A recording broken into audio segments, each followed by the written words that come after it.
Hello, welcome to the Alchemist Inkwell. This is your spiritual podcast for grounded people. I'm Emily.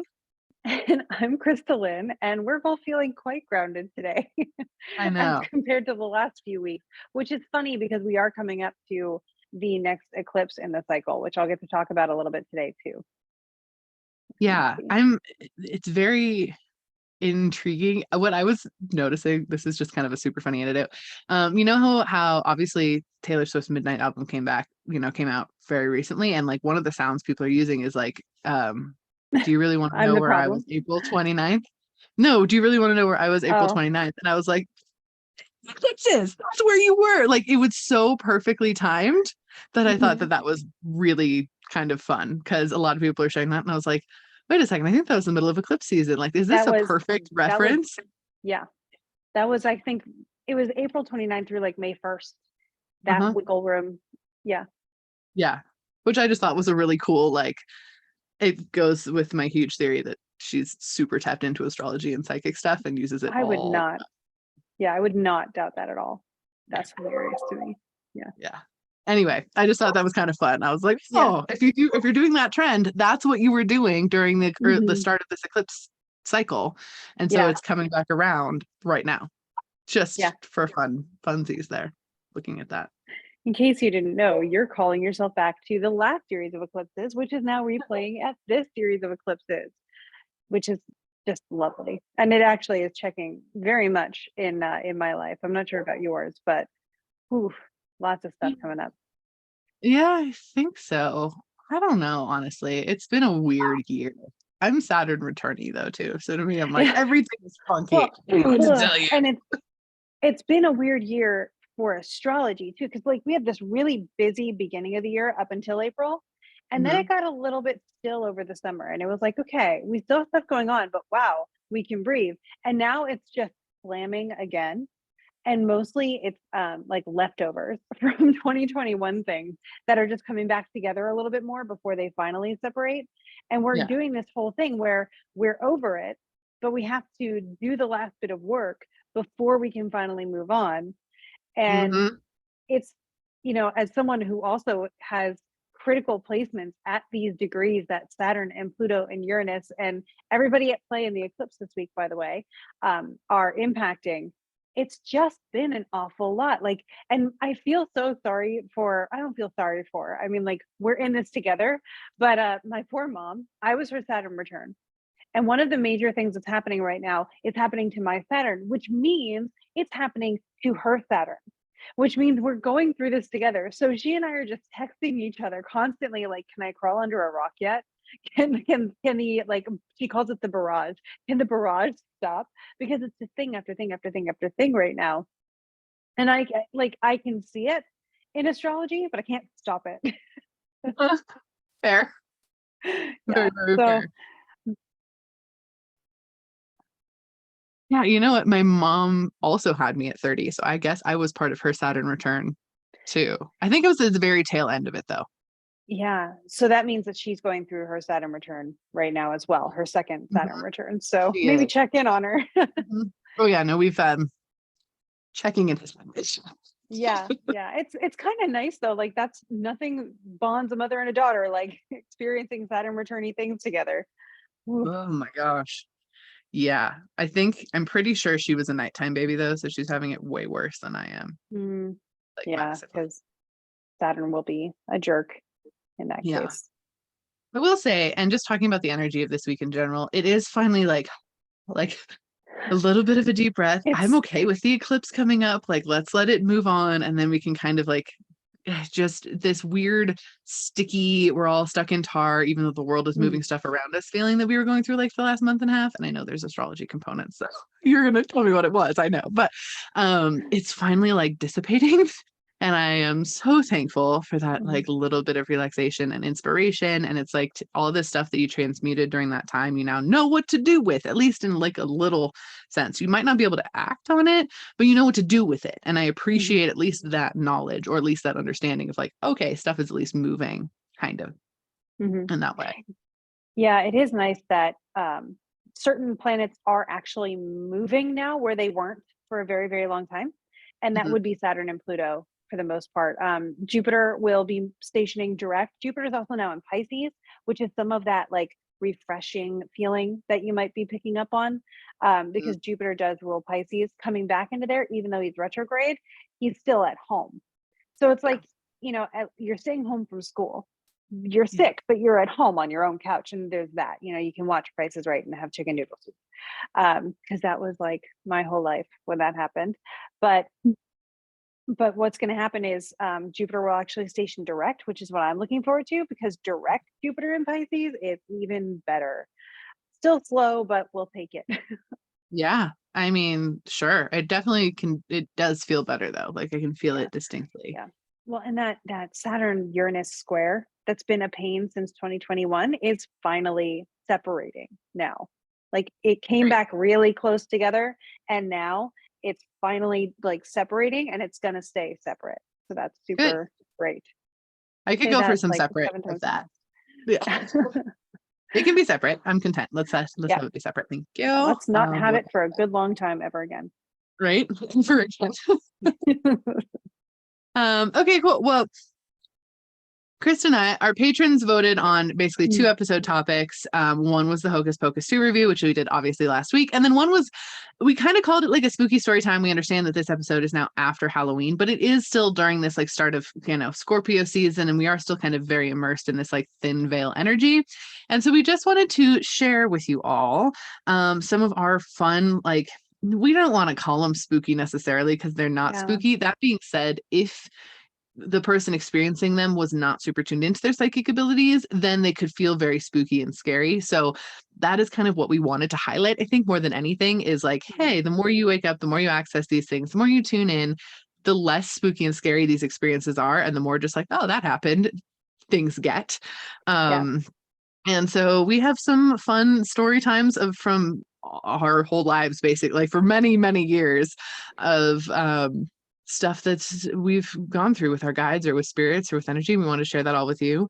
Real quick though, just going to plug it in. If you want to vote on next week's topics or the weeks after that topics, please join our Patreon. We have multiple different tiers, and in there you can vote on the topics. You also get to ask questions in one of the tiers that we will answer at the end of the episode.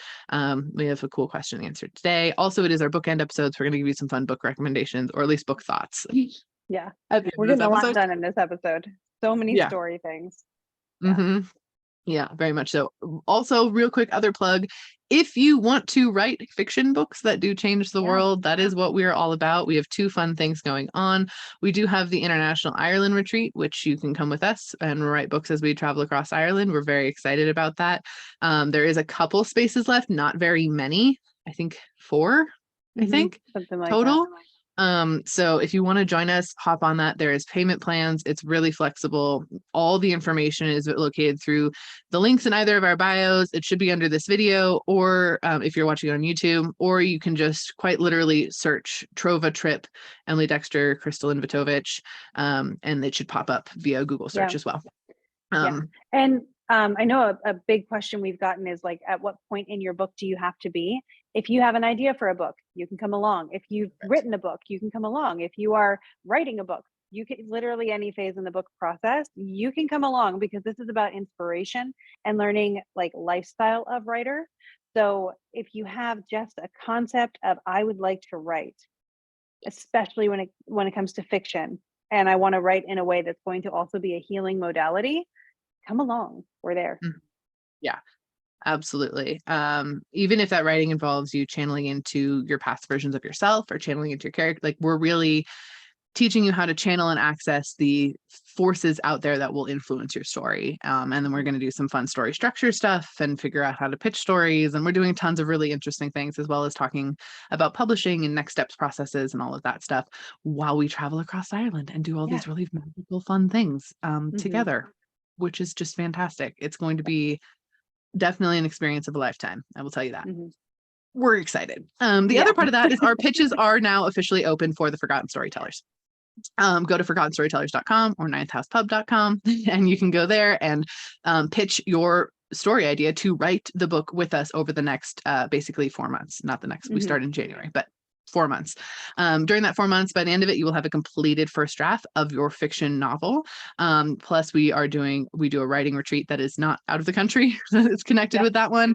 That is very specific just to that cohort. You get tons of instruction from us. We teach you everything from how to take an idea to a book and what to do after you have written your first draft of your book, all with a group of contemporary authors to you, like together. Basically what we're doing is we recreate with every cohort the J.R.R. Tolkien, C.S. Lewis sort of group of authors sort of thing. Exactly. That's what we do. So we would love to have you in it, even if you just have an idea or you've always wanted to write a book and you have a couple ideas and you're like, I'll throw in a couple ideas, by all means, please do. Basically, then we go through the ideas, we see which ones are aligned, we reach out to you to have a meeting, and then we see if it's aligned with both of us and we move forward from there. So that's how the program works. The whole outline of the program, everything we do, also on our website. So forgottenstorytellers.com. Please pitch us. We want you in our cohorts. We have so much fun with this program. We cannot tell you enough. It's literally the best thing in my life. I love these programs. Oh my gosh. We have a blast. It's great. Okay, cool. So those are our housekeeping items. Let's talk about spooky stories. Yes. Okay. So, oh my gosh, I've got several. Would you like me to kick it off? Do you want to kick it off? Kick it off. You kick it off. Okay. Do it. So I'll start off with one that was like, it's kind of creepy, but it's not that creepy. It was back when I was like, my main thing was doing gallery readings.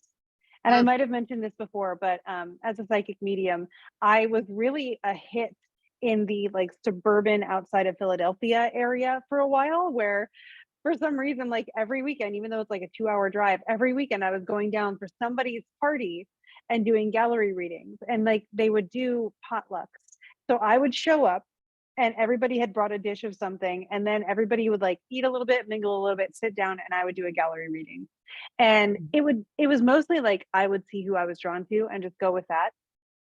And this one time I was at a house, and the first couple times I was nervous, because you always have well, what if nobody shows up, or what if I get stuff wrong and now I'm right in front of someone. The first one was the coolest, and I think was my guides and God's way of saying, hey, this is something you're doing right now, just go with it. You don't have to prepare, which is kind of neat. We were talking to this one woman I was drawn to for some kind of a masculine energy that was coming through. And as we were talking, I pointed at the clock and I was like, there's something about that clock that's really important. And at that moment, the clock was not correct, so it wasn't the right time of night or anything. It just went off. It started ringing. And the woman said, well, that's not supposed to happen. That clock is turned off. So it was actually her husband coming through. He really liked the clock, and it was his way of saying, like, I'm around still, and I can make the clock go off whenever I need you to know about it. So that was a really cool, one of my first experiences of just like spirits having my back in a situation, like where you really get the idea that they are in that room with you. That was fun. Yeah. Oh, I love that. That's a great one. And that again could be really spooky if you didn't know what's going on. You'd be like, what is happening? Half the room jumped, and the rest of us were like, aw. It's really funny. I love that. Yeah. So if I've told any of you on a reading to ask your guides for validation, that is what I mean. Do that. Like stuff like that will definitely happen. I was just noticing some like weird trash on my desk, which is very weird. Why is it there? Don't like that. Speaking of validation. Right. I was like, what is going on? That was funky. Beside the point. Also, my tower is fallen over of my crystals. What is happening? Sorry, I just had looked at my right before us. I just looked at my desk and I was like, wait a second, that's not right. Anyway, I need to get a new desk, beside the point. Anyway, so I have so many, but I'm going to talk about when I was not open to my psychic abilities and some spooky spirit stuff that happened that I kind of circled back around and like was able to connect with later on. And some of this I might have said on here before. I know I said it on lives before, but just to touch on it. So when I was really shut down as like a high schooler because I was terrified of my own abilities, because I had seen ghosts and spirits and guides since the time I was itty bitty, I realized it was weird, tried to shut it down. Didn't work, just makes you scared of it. Basically. It's so true. Yeah, it doesn't actually work. You never actually cut it off. You just get really terrified of whatever anything happens, even if it's just a ghost being like, hi. You're like, oh my God, I'm gonna die. So I was incredibly terrified of being in my room alone at night. And I was like 17. So this is not normal for a 17-year-old. And I'm like terrified. I would always sleep with my light on. But my light always ended up being what freaked me out the most because it was a touch lamp. It was my grandma's. And all the time I would come home and that light was on and no one had been home all day. All the time, constantly. And my mom was like, it was grandma reaching out to you. And I was always like, no, it's not. That's not what's happening. My grandma is a very sweet, wonderful woman, but she's not that corporeal. She doesn't have that like attachment, right? So like I was always like, no, it's a spirit coming here and like touching this. Like this is a problem for me. So one night I was absolutely, like battling this energy of like, okay, I'll be fine. I'll go to sleep. So I fell asleep already having like a lot of anxiety that something was in my room. And I used to sleep with the covers entirely over my head with just my nose and mouth showing just to like protect myself. And I still do that out of habit a lot of the time now. It's not to protect myself anymore, but that's what it felt like for protection. And I remember I was having a terrifying dream. And it was a very, very real dream, as in there's some dreams where you're like, this feels real, but when you wake up, you're like, oh, it's definitely a dream. And then there's some dreams where you're like, what the fuck astral realm was I just in? Like this just was some other level. And it was one of those, and it was very scary.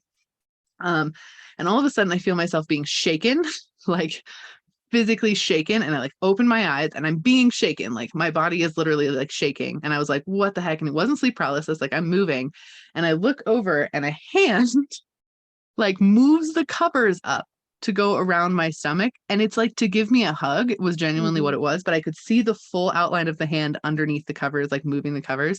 And I screamed bloody murder in the middle of the night. And from that night on, I had my mom sleep with me in bed for the entirety of my senior year of high school. So that is my mom slept in bed with me because I was that scared. Except for the nights where my sister was jealous. And so she got my mom to sleep in bed with her, but fine. But it was so terrifying. And then later on, it was my guide Hope. She's always been my protector, especially in the dream realm. And she was waking me up like very on purpose. But it just, at the time I was like, this is the scariest thing that's ever happened to me in my entire life. Oh my God. Like they never touch me. Usually the spirits don't physically touch me. And this one touched me because she was my guide and it was a whole different story.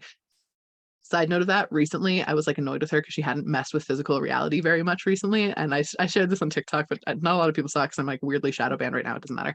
But I was like, all right, I miss when you interacted with reality more, because she used to she's turned off my DVD player to talk to me and turned it back on for me. Like she's done all sorts of different stuff. And I was like, why don't you do that anymore? And of course her answer was like, because you don't need me to do it for validation. I was like, I don't care. Like I was being a brat. So I sit down and I'm literally about to take a sip of coffee the other morning, like it is to my lips, and she knocks a bunch of books off my bookshelf, and it startled me so bad I spilled coffee on myself. And I was like, and she was like, better. Fine, there.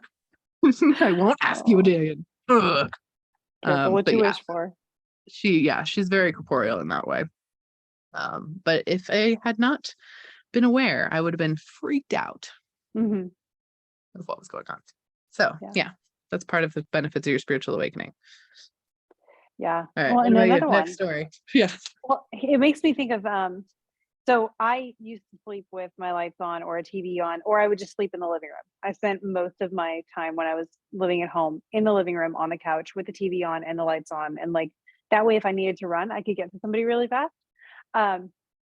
Because if I tried to sleep in my room on my own, I would close my eyes, and all of a sudden one of the ways that I see things is if I close my eyes, I'll see the room, but I'll see where the other things are in the room that don't show up with physical gaze, right? And so I could be facing away from my door or whatever. And this actually, the first time it happened was I was awake, I was writing a book at my desk, and all of a sudden I always had this bad feeling about the room that we called the den in my house. I hated it. I was like, I'm not going to go in there. I won't do it because that's where the bad things are. I don't know what the bad things are, but they're in there. And it was supposed to be like a playroom, but I wouldn't go in. And it was right across the hall from my bedroom. And I was writing and I was in the middle of like this really great scene. I was having a good time, feeling really good about myself for once, not feeling afraid in my room. And all of a sudden out of the den, this child-sized, shadowy but furry kind of figure comes scampering across the hallway and just jumps right next to me. Like, here I am. But it was like, it was not something I wanted to see. And by this point, I had No, been no, so, you don't. yeah, yeah. And I was so like used to things bugging me at that point that I was just like, you know what? No. And I grabbed my laptop and I went downstairs and I sat with my dad and watched probably Ghost Hunters because we always watched stuff like that, which only made it worse when I tried to go to bed later because I would see faces. So another thing that would happen in the den, and there was this whole spell of my life where this happened, and I couldn't figure out why, but it was because I was setting boundaries with like spiritual stuff. There would be times when I would try to fall asleep or I would just be sitting there in the dark. And if I was in the dark, I could still see stuff with my eyes because same Right. difference.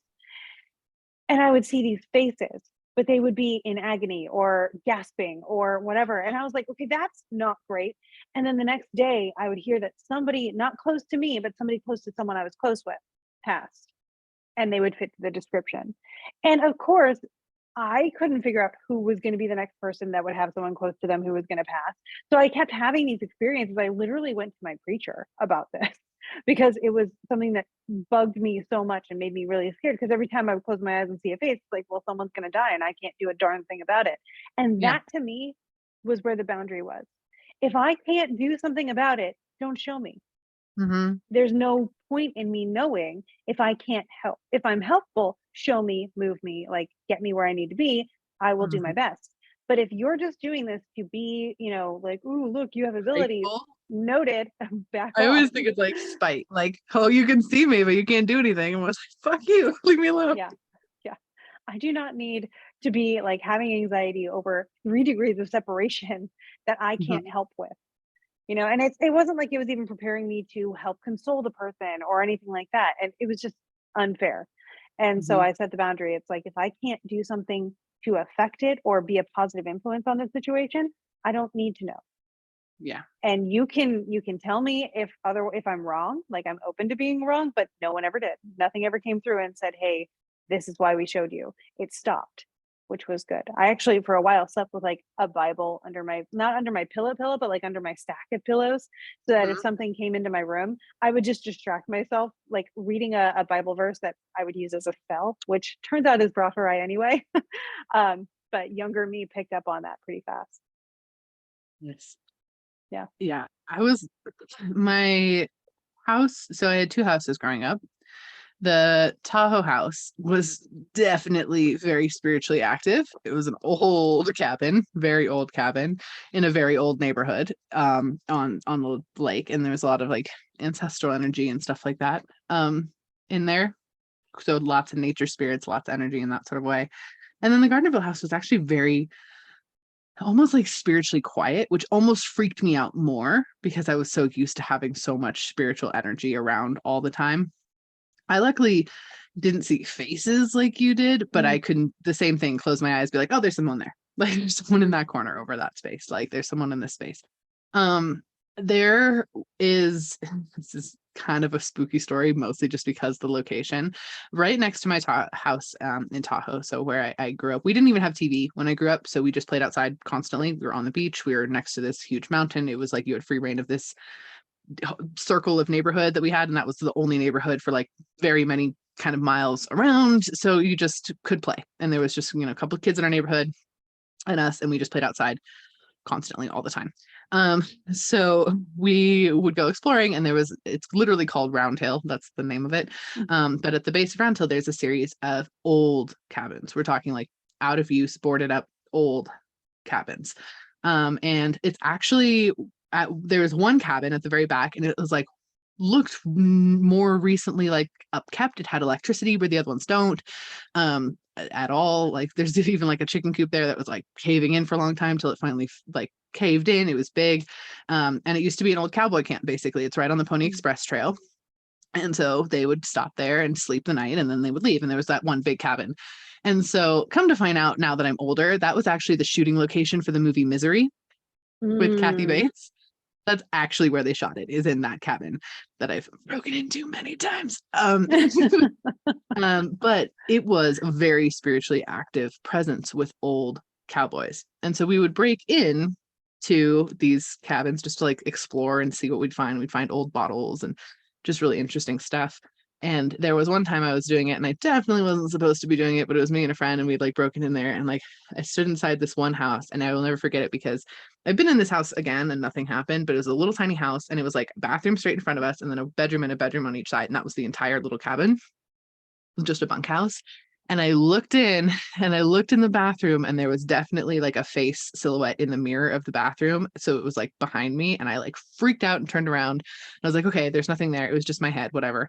Which was always my excuse when I could actually see things. And then I turned around and look in the bedroom, and it's like a shadow walked past. And then I felt a whoosh of air like pushing me backwards, like out of the space. And I'm like, cool, I'm out. I'm done. Mm. No more for me in this cabin. Thank you. And of course, the people I was with, I was like in middle school at the time. They're like, oh, come on, it's fine. Like going in. I was like, you do you. You go into the creepy cabin. Enjoy yourself. And like the person, he was definitely a dude, like that ghost, didn't care that I was in like, I don't think he really was like negative or anything like that. I think it was more like, this is my personal space piece. Like, go away. Like, you're not supposed to be in here kind of energy. I also think there was probably like, squirrel poop everywhere. I mean, it was not a healthy environment too. So I think there was an element of like, no, go on out, like leave this place, please. That would come up quite a bit. So yeah, that one was terrifying. And I didn't find out till later that it was a shooting location of the movie Misery. And when I watched Misery, I was like, holy shit, it is like that's this part and this isn't that part. So it's just kind of funny. Yeah. Oh my gosh. I was in Scotland. Now, I will say, especially for people who are traveling to Ireland with us, spirit stuff is a lot over there. I was in Scotland once, and we were right next to Loch Ness, and it's this monastery that's been converted to a really nice hotel kind of space. It's gorgeous. And it was like July-ish or some kind of later time of the year, because it was light until 11. So it was actually, yeah, probably around July. It was light until 11 p.m. because Scotland, and it was way up there. And so I loved that because I didn't like the dark for the longest time. But the problem was I was sleeping in this, it had turned into a living room kitchen. I don't know what it was before, but as I was trying to sleep, all these monks start walking around, and they're like chattering about us being there and all of this stuff. And like right outside the window was a cemetery for the monastery. So like great. And tons of water. So it's a charged up area. And all night long, I didn't get to sleep at all. Not because they were bothering me, like some of them would look at me really weird, like it was a curiosity to have us there, but also they were just so everywhere. I could not fall asleep because it was like the chatter was so loud. The entire next day, my whole family just had to deal with me being very like sleep deprived. But by then they knew me so well, they got it. Like nobody picked on me, which was really great. But I was kept up literally all night by monks. I love that. I think that's so Yeah. sweet too, that they were just like doing their own business and like, Yeah. You're there. Okay. Yeah. I mean, it wasn't anybody's fault. It was just hard for me to sleep because it was distracting. Of course, when I closed my eyes, it would be sharper. So I just didn't. Right. Yeah. So you're just like, fine, I'll just sit here. Yep. I got to watch the sun go down, and then I got to watch it come back up again. And it wasn't very many hours between, which was really cool, like a neat experience. Yeah. So where I live is Washoe native land. And the Washoe tribe were very active here. I live right now where I'm sitting, in maybe a 15-minute walk, I can get to the last grave of a native person buried on federal land ever. It's right there. Just a small little headstone, very like moderate little fencing, and that's about it. If you don't know what's there, you're never going to see it. Kind of thing, but it's just interesting. So it's a very active land, and there's an archaeological site right where I used to guide horseback riding tours for native burials, etc. sort of space. And one time, this was after hours, and we had taken the ponies out, me and a couple of my other guide friends, and there was wine, and so we were like, drinking and riding horses, and we kind of lost track of time, and it was getting very much darker than we anticipated. And it's not super fun to ride horses in the dark in the mountains, because because, well, many different reasons, but big cats become a problem at that point where we get very nervous about that. Coyotes don't give a shit about the horses. They'll just like walk alongside and be like, what are you doing? They don't really care at all. Bears tend to just like lumber out of the way because you're bigger than them. Big cats become a problem. So we're like, oh no, there was 3 of us and we're like, we need to get back like right now, but we had to like go up and over these like couple hills to like get back to the stable. And so you can't like run that, like you can't, it's not going to work. You have to like walk it, right? And so we're walking up and we get to the top of this hill and we're like looking kind of down, and all of a sudden we hear very distinct, and they're not psychically in tune to people like at all. They were like, are there people chanting here? Like, is the campground, like, are there people like walking around the campground, like chanting? And I'm like looking around and there's very distinct shadows like walking next to us. I'm like, nope, that's not what's happening. We need to go. Like, we need to go where we need to leave. Mostly out of respect is how I felt, is like, we're not supposed to be out here right now. No one's supposed to be out here right here. No one ever is out here right now. And all of a sudden now we are, and this is not great. The horses were starting to spook. The horses were hearing it too. And so we like get over the hill, and it's like really starting to get dark. And we're like almost back to the thing. And the person in front of me is like, oh my gosh, someone just walked in front of us. Like they like pulled their horse to a stop thinking they were going to run into a person. That very much was not there. And I'm like, it's fine. We're all good. Because I can actually distinctly see them very clearly. And like, they weren't mad. They weren't anything. They were just like very inquisitive and curious, but you're spooking my horses. That's not fun for anyone. The horses were not happy. And so we were like pushing them to get back as soon as possible so that we could get back, and never had any trouble with any sort of spirits, anything during the daytime. But it was just the fact that we were out there when we really shouldn't have been out there. No one's supposed to be out there that late. It's also really close to where the Ren Fair used to be held. And so they stopped holding the Ren Fair out there a couple years ago because of like tree stuff. And now I think that was like part of also that like inquisitiveness of like, this is the wrong time of year. Like, what are you doing? Like there was just energy of that. But pay attention to your animals in those situations. If your animals are freaking out, yes. Yeah, that's so true. I used to I would do, when I do healing on people, my dog Bailey, who unfortunately passed away in 2020, and I got to be with him during that. I was actually communicating to him as it was all happening, so that I could help everybody else understand and whatever, which was another cool story. I get involved in a lot of transition stories like that.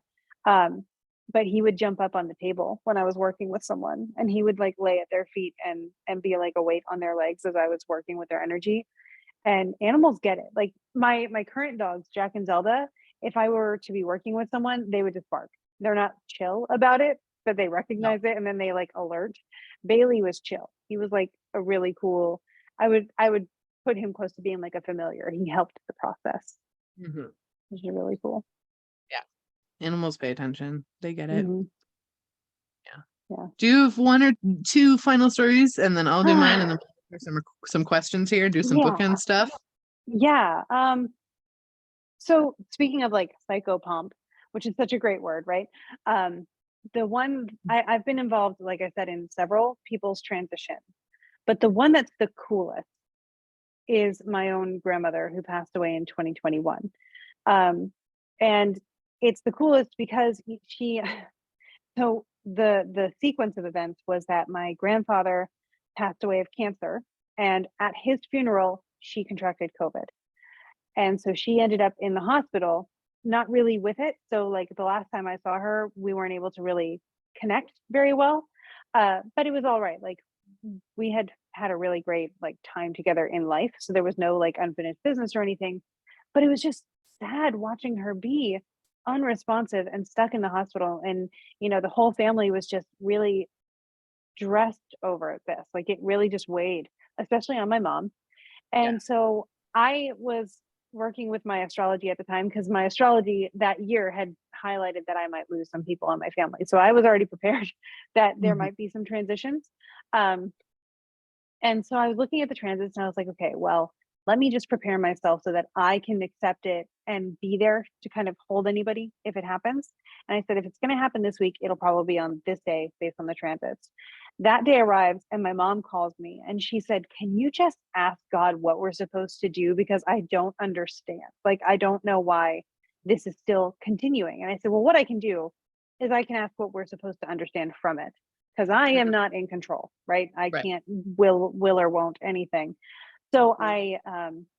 I meditated, and the next thing I know, I'm in a room I've never been in before.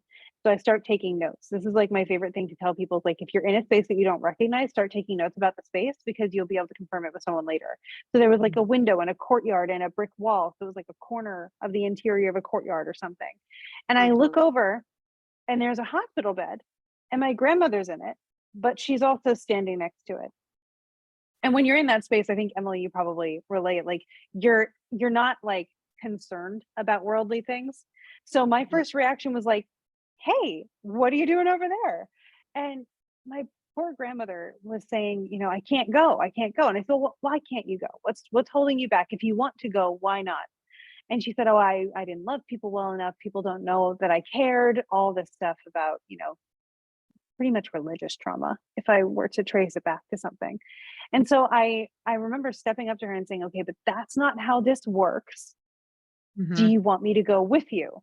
And me in that space, no qualms and no thoughts in my mind. Reflecting back on it, I was like, "Do you want me to go with you? Are you kidding?" Like commentary would normally Mhm. be, "Do not go with someone to the light." But what I did was I started walking with her. And Mhm. about halfway to wherever we were going, I felt her start pulling back. And I said, "Okay, well, if we're supposed to still go, then I'm going to need some help." And I've been very clear before that I work with the energy of Jesus a lot. So, especially in this situation where he is also very important to my grandmother, he came forward and took her hands and then started walking with her. And it was very clear, like, I needed to stay where I was. And so they Mhm. just walked off, and there was light, and there was like all of these symbolic things that made it very clear that something positive was happening. And so I came out of the meditation and I'm trying to sit around my room in my house, like, I'm going to go make a protein shake. I'm going to do this. And then all I can hear is, "You need to go talk to your mom. You need to go talk to your mom. You need to go talk to your mom." And I knew where she was. I knew what she was doing. So I went and I brought her a coffee and I walked into this room where she was having a meeting and she gave me this double take that I will never be able to forget. And fortunately, I had also looked at the time that this happened. And when I got to have a moment alone with my mom, she said, "Ma'am's gone." And I said, my first words were, "I know, I was with her." I took her, like, I went with her. And so then I got to go through this whole process of calling everybody in the family and letting them know what she had said. And then Mhm. having that closure for her, hopefully with her, of them all understanding. And I Mhm. think that's probably the biggest honor I've ever had using these abilities. Oh, that's beautiful. I appreciate that a lot. I know I've heard that. I was around when that's kind of happening, when Hmm. we were working together. So I've Yeah. heard it first person. It's just such a beautiful experience and appreciate that energy so much. Um, let's see. Okay, so I was deciding between two stories of which ones to Hmm. tell. Um, Mine is also going to be kind of a loved one passing story, sort of, I guess, is what I'll touch on. When I was a junior in high school, I was on the swim team, and it was I have a whole theory about the energy of that high school in the area that I was living in at the time. I'm very certain it's cursed. I don't throw that around lightly. I don't believe in curses most of the time. Mm. I am 99% sure that this place is cursed. The amount of children who die in this high school every year is astronomical. It is completely disproportionate to stats anywhere else. It's very odd. But we had already had a friend on the swim team specifically die that February. And then in at the start of April, um, during a swim meet, another friend had a heart attack in the pool and she had to get rushed. Yeah, it was literally 3 months apart. It was awful, really, really horrible. And she had to get rushed to the ICU and she was in a medically induced coma, um, which she did end up passing about 2 weeks later. But anyway, it was very bad and very traumatic for everyone involved. We were there, the pool. Um, but I was, a kid trying to cope with like, okay, she's in the hospital. Like, how does this work? And 2 days before she passed, I had a dream. And I don't usually do a lot of dream work. I will do dream work where I will do astral stuff and do some astral work in dreams. But as far as like mediumship stuff, I don't have a lot of that. I've only had it happen a couple different times because that's not, I want to be really conscious for it. I want to be able to write stuff down for it. Like, especially now as I'm very in tune with my abilities, like I'd rather just come talk to me. Like let's just hang out. I don't need to do it in dream space.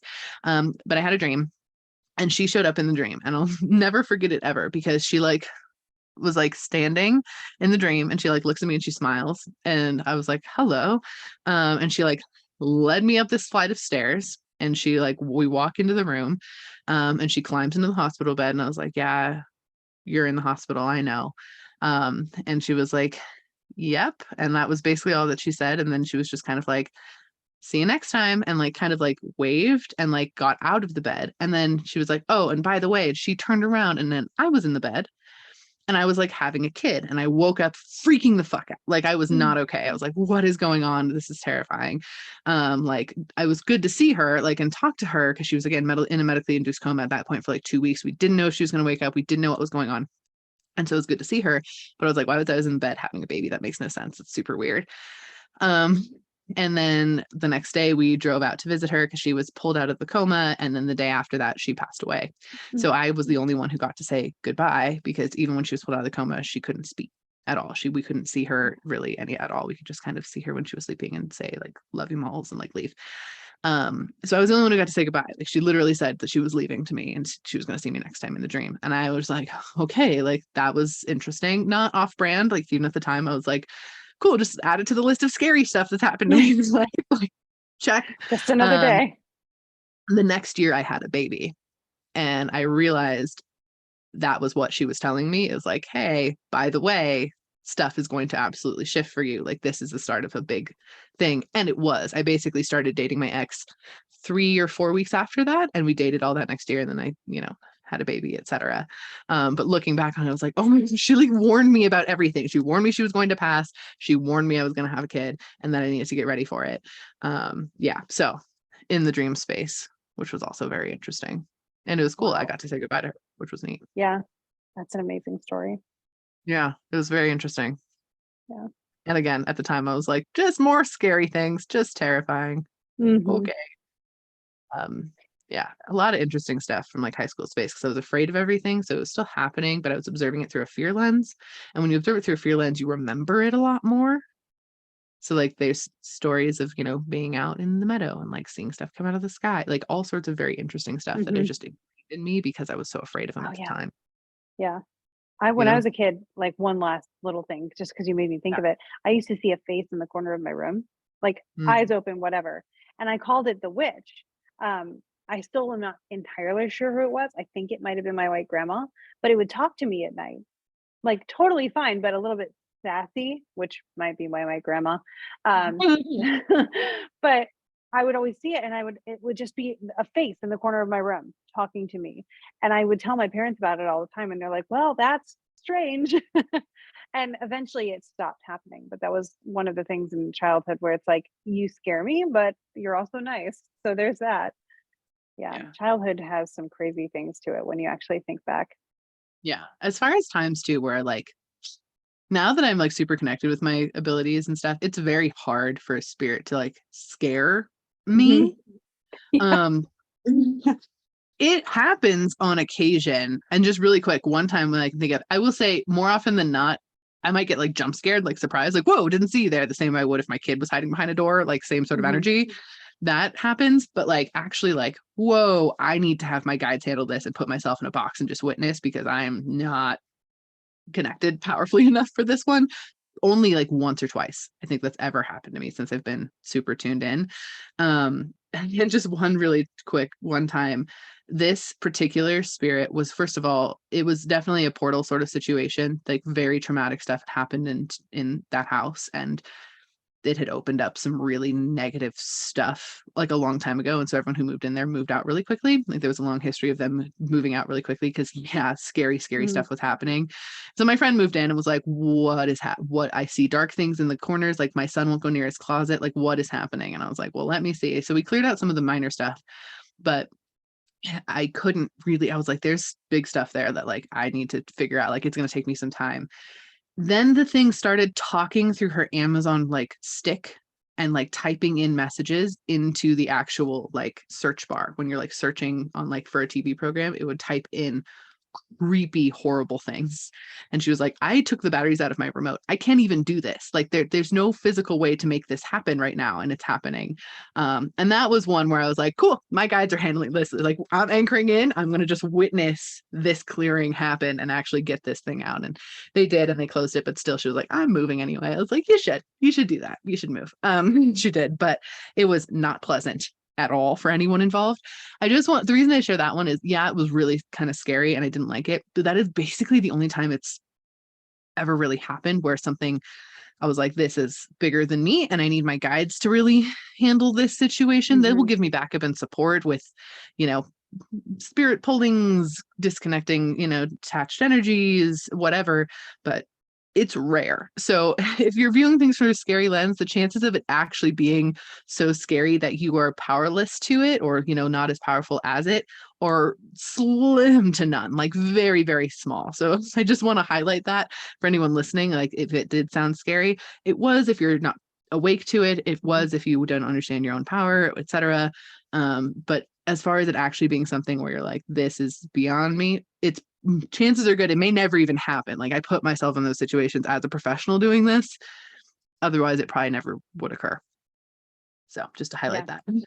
Yeah, you can set firm boundaries if you want to. Like if I see a negative thing or a demon or whatever, my reaction these days is, what do you need me to know? I don't feel like being scared right now. Just tell me like what I need to correct here, because Yeah. that's how I perceive most of interactions that come along with that energy.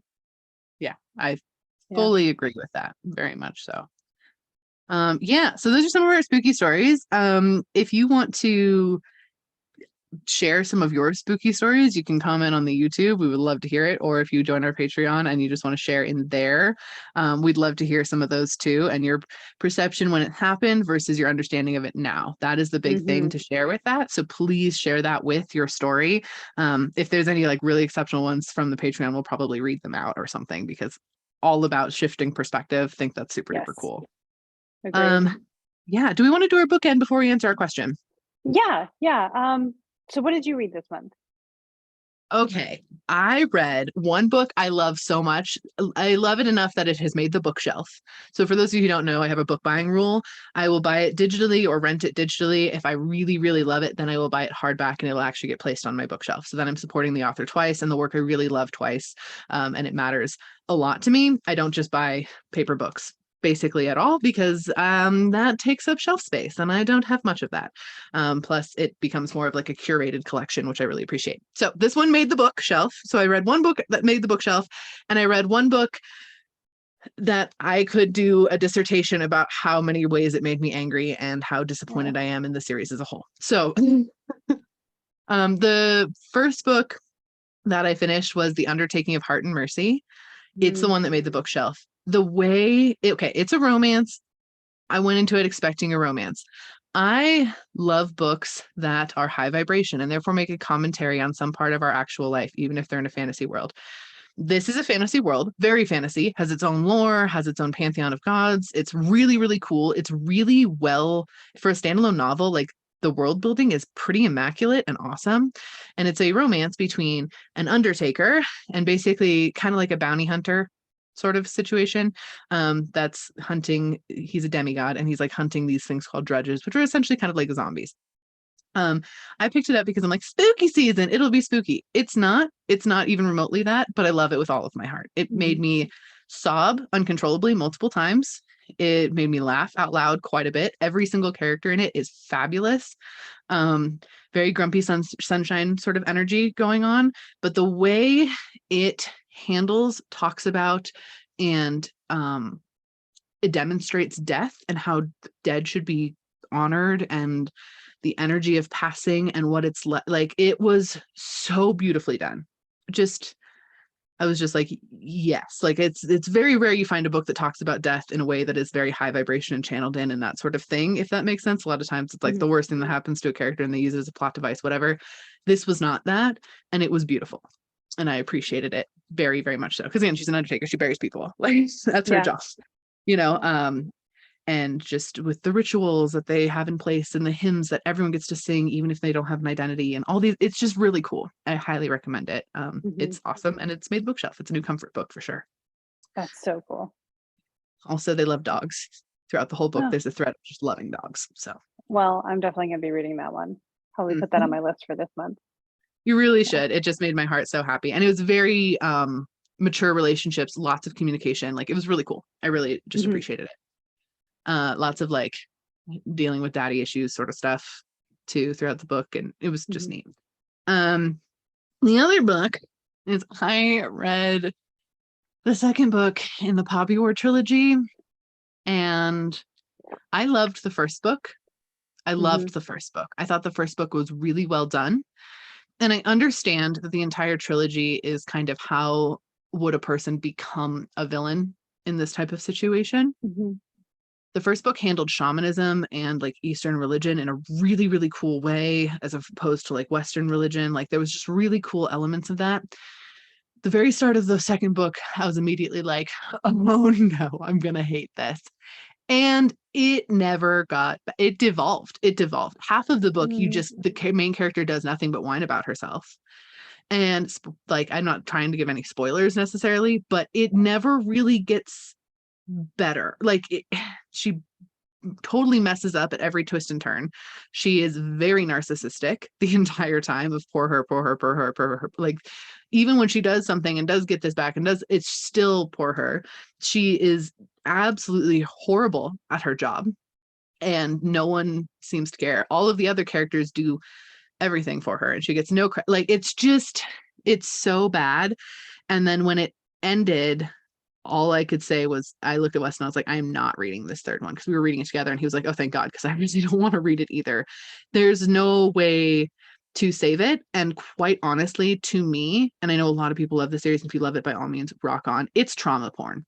It's trauma porn. They do everything possible to this girl to cause trauma. Like, and it's to the point where it's like, oh, that's why she becomes a villain. And I hate that notion that you've been so abused that now you become evil. I don't like that at all. Also, if you are becoming evil, she still has this weird, like, I'm trying to make the character relatable thing, where she'll be like, she makes this evil move and then she feels bad about it for 30 pages. And it's like, that's, I hate that. I hate it. I hate it so much. So either like commit and be like, this is why I'm evil. The world is horrible, and this is the decision I decided to make, and honor it, or don't. But like, this whole, because she was, so much trauma and abuse happened to her, that's what made her, like, I just can't with that. So yeah, I was very disappointed. And she ruined the best character, which was not the main character in this book. Totally got ruined for it. So yeah. Yeah. And a lot of the characters aren't consistent either, which I hate when characters aren't consistent, where it's like, you just kind of threw them in as to get the main character going forward, instead of like making them have their own consistency and growth. And yeah, so that one will not make the bookshelf. DNF. Yeah. It's funny. I read a book by the same author this month. You did. I read Babel, Uh-huh. but it's it's referred to as Babel for most of it, because the it takes place in the UK.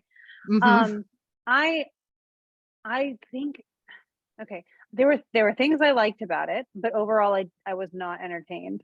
And I think, had I not lost an entire credit to Audible, I wouldn't have finished. But I was like, I need to get through until I have another credit anyway. I'm gonna keep listening.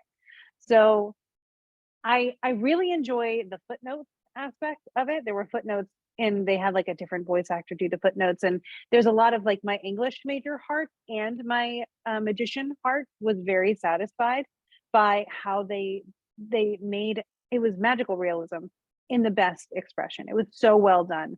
I had to think, oh my God, wait, was that historical or was that Liberty? I loved that. I think it was also a really great exercise in checking your biases, because there are so many characters from different perspectives and backgrounds and nations in a time where that was really important. And I think it's still very important. So I found myself having to really think twice, and think maybe a third time, and look at something that I took for granted from a different lens. So I really liked the growth that I was able to get out of it. But I don't think it's very, I don't even want to say linear. It was flatline as far as plot excitement goes.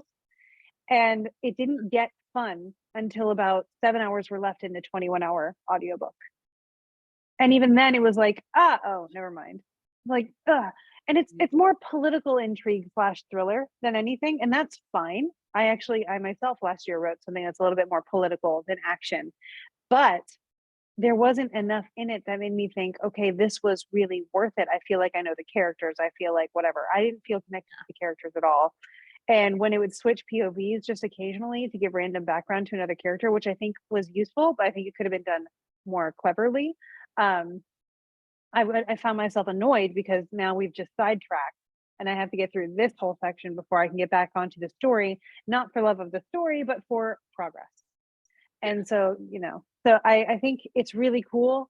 The hype for it had me really excited, as someone who really loves diving into ancient texts and that whole situation. This was like the revolution of the translators. I wanted that.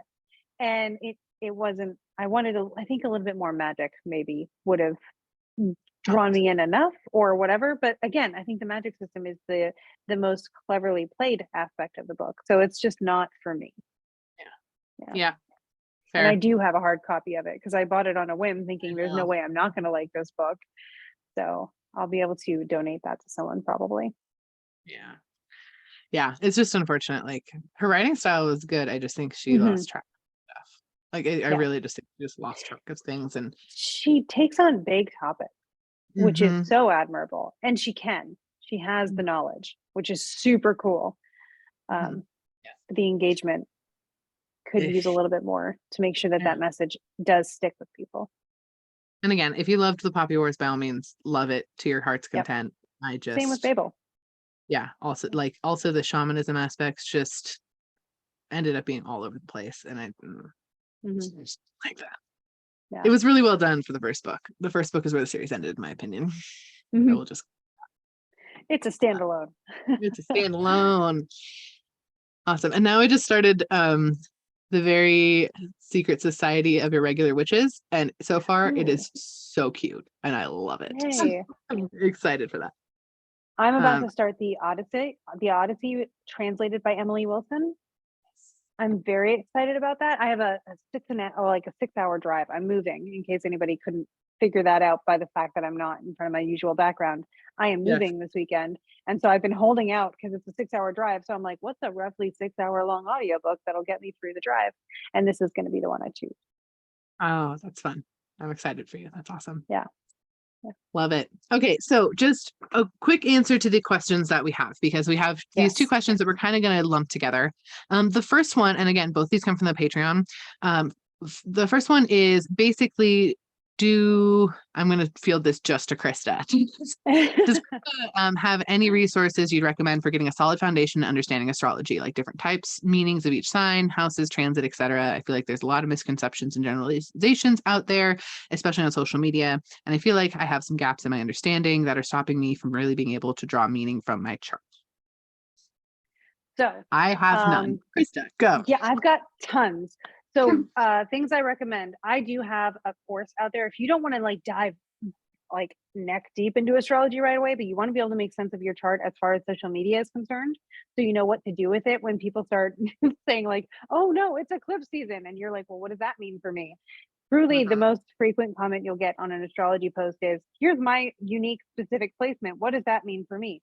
And I can't do that on every social media post. So I made a course that helps you understand at least what that means for you if you're not interested in getting a full reading or consultation with an astrologer such as myself. So the course is there. It's a great option. I'm going to be revamping and adding to it, and I won't make you have to pay again or anything like that. I just want to make it better because I've learned more since then. But it's totally adequate, especially for social media astrology right now. I also recommend listening to this podcast. Primarily, what you're going to get from this podcast is a Hellenistic perspective.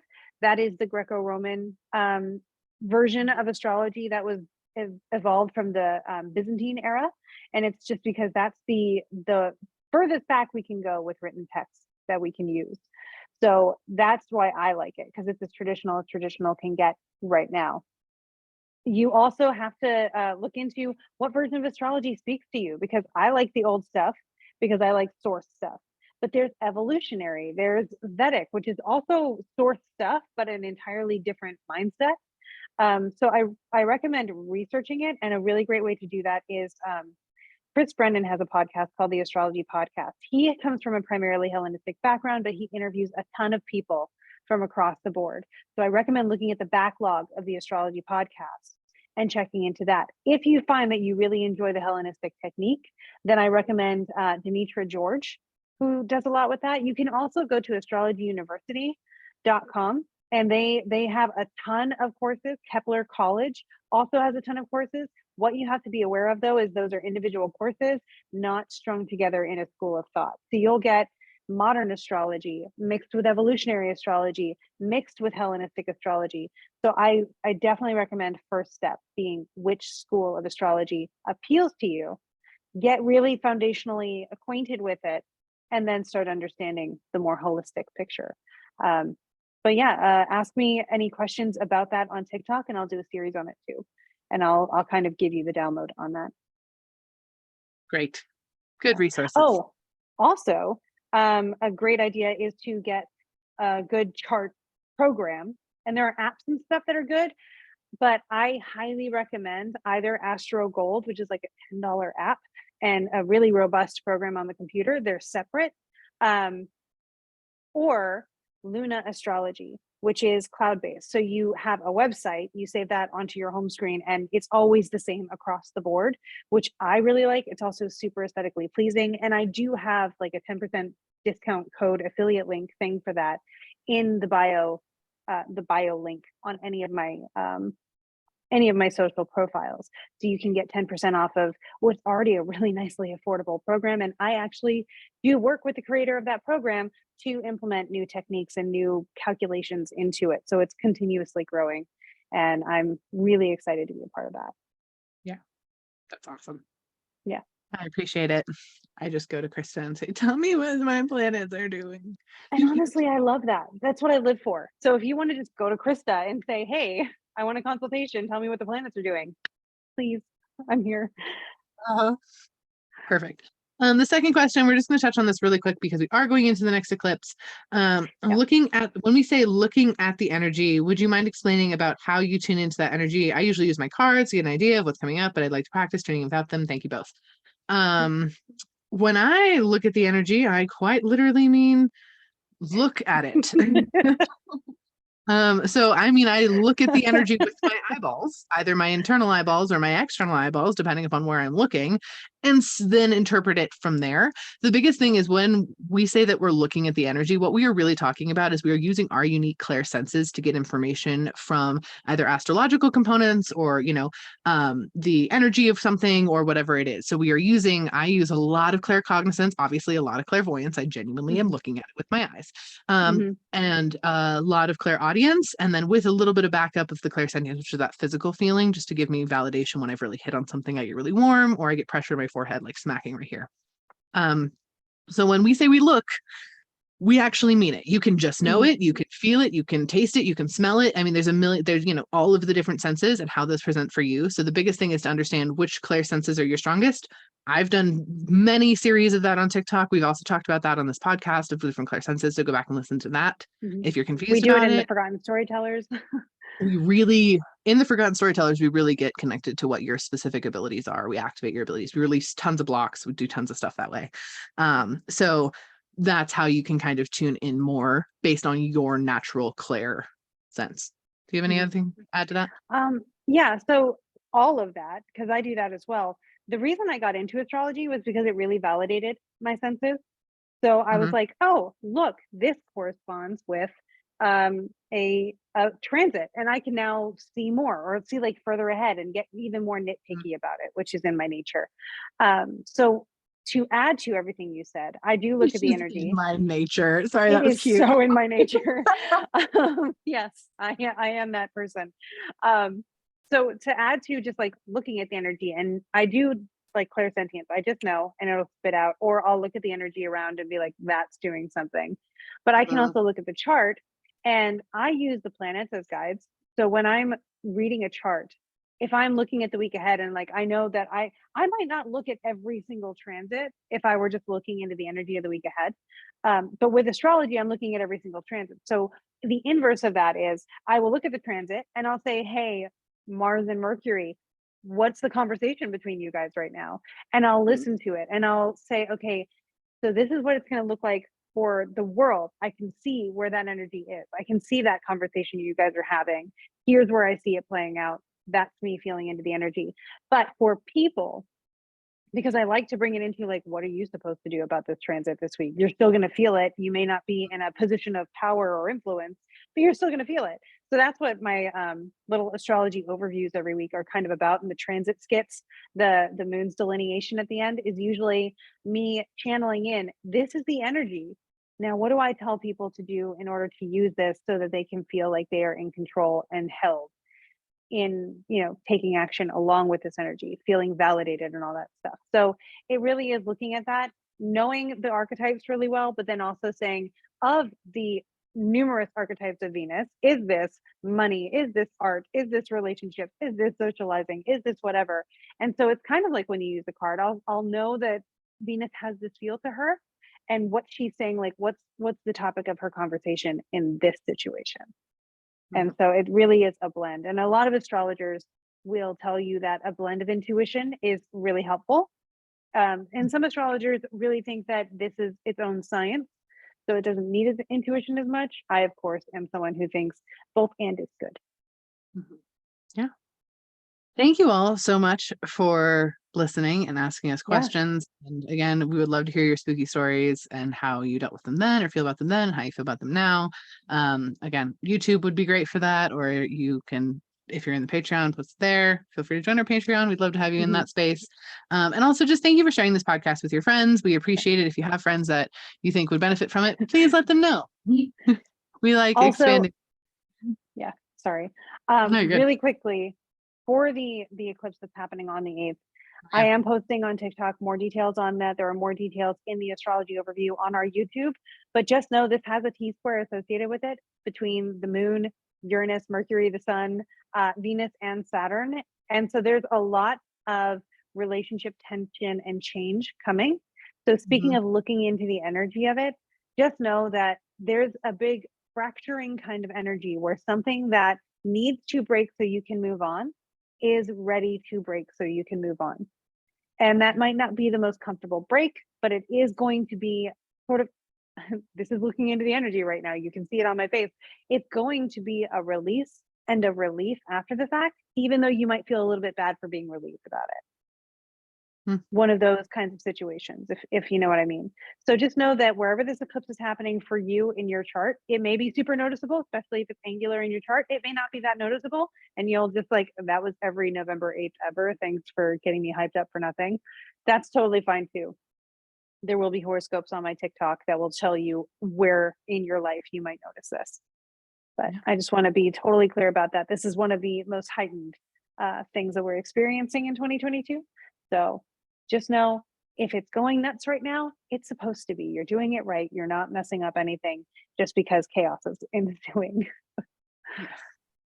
Awesome. Yes. Thank you all so much. We know we kind of went over time this time, but this was a super fun one. We also have so many more spooky stories, so we'll have to probably do another episode of this at some point. But yes, thank you all so much. We hope you have a good eclipse week, and you go make some magic. Oh, we did it. I'm going to say we did it. Hard okay, do. Yes. Here's hoping. Okay, bye.